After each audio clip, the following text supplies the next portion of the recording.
காலத்தில் சந்தனப்பட்டி என்ற ஒரு கிராமம். அங்கு உழவன் ஒருவன் இருந்தான். அவனுக்கு 2 மகன்கள் இருந்தார்கள். முதுமை அடைந்த உழவன் இறந்துவிட அண்ணன் தம்பி இருவரும் வறுமையில் வாடினார்கள். தம்பி, நாம் இருவரும் இந்த ஊரில் கடினமாக உழைக்கிறோம், இருந்தும் வயிறார உண்ண முடியவில்லை. நான் வெளியூர் சென்று பொருள் ஈட்டி திரும்புகிறேன். நீ அதுவரை நம் வீட்டை பார்த்துக்கொள் என்று சொல்லிவிட்டு சென்று விட்டான். நெடுந்தொலைவு நடந்த பின்னர் ஒரு ஊரை அடைகிறான். அந்த ஊர் பண்ணையாரிடம் வேலை கேட்க சென்றான். அவரை பண்ணையார் என்று அறிந்து கொண்ட அவன், ஐயா, வேலை தேடி ஊருக்கு வந்தேன், எனக்கு ஏதேனும் வேலை கொடுங்கள் என்று கேட்டான். நல்ல இடத்திற்குத்தான் வந்துள்ளாய், எனக்கு ஒரு வேலையாள் தேவை, நல்ல ஊதியம் தருவேன், ஆனால் என்று இழுத்தார். ஐயா, எதுவாக இருந்தாலும் சொல்லுங்கள், நீங்கள் என்ன சொல்கிறீர்களோ அப்படியே நடந்து கொள்வேன் என்றான் அவன். நீ என்னிடம் ஓராண்டு வேலை செய்ய வேண்டும். ஆண்டு முடிவில் 3 பொற்காசுகள் கூலியாக தருவேன். நான் என்ன வேலை சொன்னாலும் நீ செய்து முடிக்க வேண்டும். அப்படி உன்னால் முடிக்க முடியாத ஒவ்வொரு வேலைக்கும் ஒவ்வொரு பொற்காசுகளை குறைத்து கொள்வேன் என்றார் அவர். சூழ்ச்சியை அறியாத அவன், இன்றே வேலையில் சேர்ந்து கொள்கிறேன் என்றான். நீங்கள் என்ன சொன்னாலும் செய்து முடிக்கிறேன் என்றான். அவரிடம் வேலைக்கு சேர்ந்த அவன் உண்மையாக உழைத்தான். நாட்கள் ஓடின. ஓராண்டு முடிய இன்னும் ஒரு நாள் தான் இருந்தது. 3 பொற்காசுகள் நாளை கிடைக்கும், ஊருக்கு சென்று தம்பியுடன் பலமாக வாழலாம் என்று மகிழ்ச்சியுடன் இருந்தான் அவன். பொழுது விடிந்தது. பண்ணையாரிடம் சென்ற அவன், ஐயா, இன்றோடு ஓராண்டு முடிகிறது, நீங்கள் சொல்லிய கூலியை கொடுத்தால் நான் ஊருக்கு செல்வேன் என்று கூறினான். இன்று மாலைதான் நான் சொன்ன ஓராண்டு முடிகிறது. உனக்கு 3 எளிய வேலைகள் வைக்கிறேன். மாலைக்குள் அவற்றை முடித்துவிட்டு கூலியை வாங்கிக்கொள் என்றார். பிறகு மகிழ்ச்சியுடன் உன் ஊருக்கு செல் என்றார். முதல் வேலை என்ன சொல்லுங்கள் என்றான். அதோ பார், அங்கே 2 விலை உயர்ந்த பீங்கான் ஜாடிகள் உள்ளன. ஒன்று பெரிய ஜாடி, இன்னொன்று சிறிய ஜாடி. அந்த சிறிய ஜாடிக்குள் பெரிய ஜாடியை வைக்க வேண்டும். இதுதான் நீ செய்ய வேண்டிய முதல் வேலை என்றார் அவர். ஐயா, எப்படி சிறிய ஜாடிக்குள் பெரிய ஜாடியை வைக்க முடியும்? யாராலும் செய்ய முடியாத செயலை செய்ய சொல்கிறீர்களே, இது என்ன அநியாயம் என்று கத்தினான். செய்ய முடியுமா முடியாதா என்பதை பற்றி எனக்கு கவலை இல்லை. நான் சொன்ன இந்த வேலையை செய்யாவிட்டால் உன் கூலியில் ஒரு பொற்காசை குறைத்து கொள்வேன் என்றார். வேறு வழி இல்லாமல், ஐயா, அடுத்த வேலை என்ன, அதை சொல்லுங்கள் என்றான். அந்த அறைக்குள் ஈரமான நெல் உள்ளது. நெல்லை நீ வெளியே எடுத்து செல்லாமல் காய வைக்க வேண்டும். அதுதான் 2வது வேலை என்றார். திடுக்கிட்ட அவன், ஈர நெல்லை வெளியே எடுத்து செல்லாமல் எப்படி காய வைக்க முடியும்? நீங்களே சொல்லுங்கள் என்று கோபத்துடன் கேட்டான். வழியெல்லாம் எனக்கு தெரியாது, நான் என்ன சொல்கிறேனோ அதை நீ செய்ய வேண்டும் என்றார். 2 பொற்காசுகள் போய்விட்டன. ஒரு பொற்காசாவது கிடைக்காதா என்ற எண்ணத்தில் 3வது வேலை என்ன என்று சோகத்துடன் கேட்டான் அவன். இந்த வேலை மிக எளிய வேலை. என் தலையின் எடையை மட்டும் நீ சரியாக அளந்து சொல்ல வேண்டும், அவ்வளவுதான் என்றார் அவர். ஐயா, உங்கள் தலையின் எடையை எப்படி என்னால் சொல்ல முடியும்?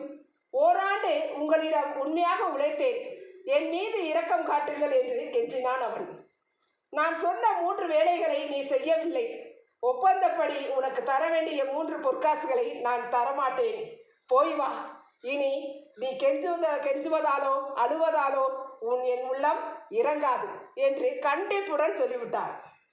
தான் நன்றாக ஏமாற்றப்பட்டது அப்போதுதான் அவனுக்கு புரிந்தது. தள்ளாடியபடி தன் ஊர் வந்து சேர்ந்தான். அவன் தம்பியிடம் நடந்ததை எல்லாம் சொல்லி அழுதான். அண்ணா, உன்னை ஏமாற்றிய அந்த பண்ணையாரை பழிக்கு பழி வாங்குகிறேன் என்று கோபத்தில் சொல்லிவிட்டு புறப்பட்டான் தம்பி.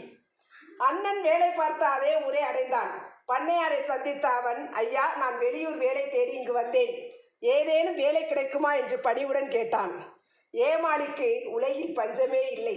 புதிதாக ஒரு ஏமாளி கிடைத்திருக்கிறான், இவனை ஏமாற்றி வேலை வாங்க வேண்டும் என்று நினைத்தார் அவர்.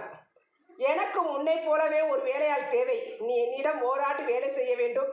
அப்படி வேலை செய்து முடித்ததும் உன் கூலி 3 பொற்காசுகளை பெற்றுக்கொண்டு மகிழ்ச்சியுடன் செல்லலாம் என்றார். ஓராண்டு முடிவடைந்தது. ஏதும் அறியாதவன் போல, ஐயா, இன்றோட ஓராண்டு முடிகிறது என்றான். உனக்கு 3 எளிய வேலைகள் வைத்திருக்கிறேன், அவற்றை முடித்துவிட்டு உன் கூலியை வாங்கிக் கொள் என்றார் பண்ணையார். இதோ இங்கே விலை உயர்ந்த 2 பீங்கான் ஜாடிகள் உள்ளன. ஒன்று பெரியது, இன்னொன்று சிறியது. நீ செய்ய வேண்டிய வேலை அந்த சிறிய ஜாடிக்குள் பெரிய ஜாடியை வைக்க வேண்டும். செய்துவிட்டு வா என்றார் அவர். எளிய வேலைதான் என்ற அவர் அங்கே ஒரு மூலையில் இருந்த தடி ஒன்றை எடுத்தான். அந்த தடியால் அவன் கண் எதிரிலேயே பெரிய ஜாடியை ஓங்கி அடித்தான். விலை உயர்ந்த அந்த ஜாடி உடைந்து நொறுங்கியது. பதைத்த அவர், டேய், நான் என்ன சொன்னேன், நீ என்ன செய்கிறாய் என்று அலறினார். ஐயா, பெரிய ஜாடியை உடைத்தால்தான் அந்த சிறிய ஜாடிக்குள் வைக்க முடியும், அதனால் தான் அந்த ஜாடியை உடைத்தேன் என்றான் அவன். என்ன செய்வது என்று தெரியாமல் திகைத்து நின்றார் பண்ணையார்.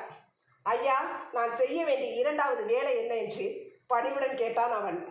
என்னிடமா உன் திறமையை காட்டுகிறாய்? உன்னை என்ன செய்கிறேன் பார் என்று தனக்குள் சொல்லிக்கொண்டார். அந்த அறைக்குள் ஈர நெல் உள்ளது. அந்த நெல்லை நீ வெளியே எடுத்து செல்லாமல் காய வைக்க வேண்டும் என்றார்.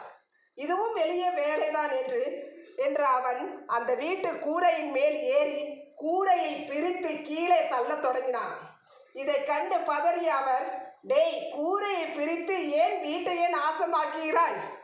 கீழே இறங்கு என்று கோபத்துடன் கத்தினார் பண்ணையார்.